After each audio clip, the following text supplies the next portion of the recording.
और दिन शुक्रवार। ये बीबीसी हिंदी का पॉडकास्ट दिन भर पूरा दिन पूरी खबर है। मैं हूँ मोहनलाल शर्मा। मैं हूँ सुमिरनप्रीत कौर।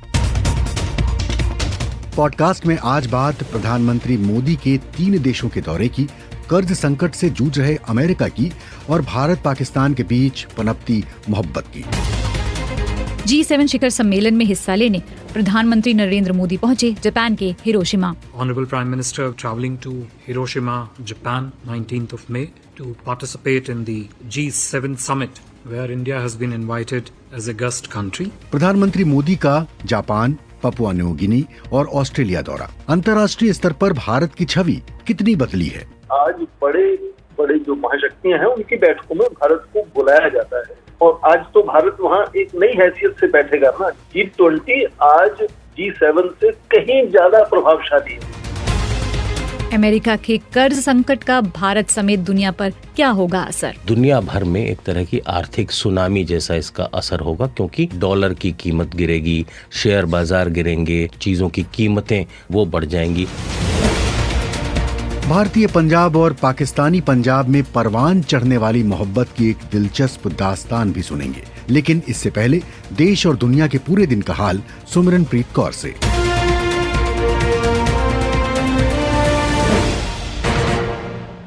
भारतीय रिजर्व बैंक ने घोषणा की है कि 2000 के नोट चलन से बाहर होंगे। आरबीआई ने कहा है कि लोग 2000 के नोट को अपने बैंक खाते में जमा कर सकते हैं या उस नोट को किसी भी बैंक शाखा में बदल सकते हैं। आरबीआई ने कहा है कि सभी बैंकों में ये सुविधा 30 सितंबर तक उपलब्ध रहेगी। रिजर्व बैंक ने सभी बैंकों को सलाह दी है कि वे तत्काल प्रभाव से 2000 के नोट जारी करना बंद कर दें।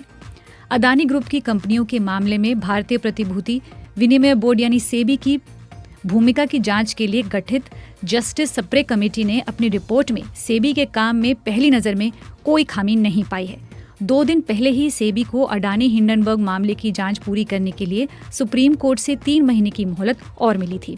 शुक्रवार को सार्वजनिक की गई जस्टिस सप्रे की कमेटी रिपोर्ट में कहा गया है कि पहली दृष्टि से सेबी की ओर से विफलता नहीं हुई है। सप्रे कमेटी ने अपनी रिपोर्ट में कहा है कि सेबी ने जो कारण बताए हैं और जो आंकड़े दिए हैं उनसे पहली नजर में कमेटी के लिए इस नतीजे पर पहुंचना मुश्किल है कि कीमतों में हेरफेर के मामले में नियामक विफल रहा। इलाहाबाद हाई कोर्ट की लखनऊ बेंच ने लगभग 23 साल पुराने लखीमपुर खीरी के प्रभात गुप्ता हत्या मामले में केंद्रीय गृह राज्य मंत्री अजय मिश्र टेनी को बरी कर दिया है। इस मामले में टेनी समेत 4 अभियुक्त थे।